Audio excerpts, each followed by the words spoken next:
அரசனை ஏறுவதற்கு அவசரப்படாமல் கட்சியில் ஒரு தொண்டனா, இளைஞர் அணி தலைவனா, ஒரு எம்எல்ஏவா, ஒரு மேயரா, டெப்யூட்டி சிஎம்மா பணியாற்றி அதுக்கப்புறம் மக்களுடைய பேராதரவுடன் அரசனை ஏறியவர்.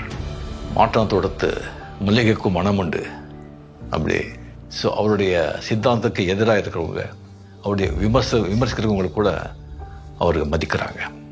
அதுக்கு உதாரணம், அதுக்கு சமீபத்தில் எச் ராஜா பிஜேபி, அவர் ஸ்டாலின் சார் எப்படியெல்லாம் விமர்சிச்சிருக்காங்கன்னு சொல்லி எல்லாருக்குமே தெரியும். அப்படி இருந்து கூட அவர் உடம்பு சரியில்லாமல் ஹாஸ்பிட்டல் இருக்கும்போது அவர் போய் நடந்து விசாரித்தார். இதெல்லாம் ஒரு தலைவனுக்கான ஒரு பண்பு, ஒரு கண்ணியமான ஒரு குணங்கள் அது அவர்கிட்ட இருக்கு.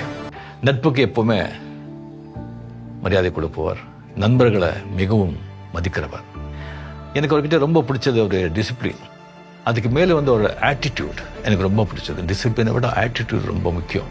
அது பொது வாழ்க்கையில் இருக்கும்போது அது ரொம்ப பிடிச்சது. ஒரு வசீகரமான ஒரு புன்னகை, அதுக்கு புன்னகைக்கு சொந்தக்காரர்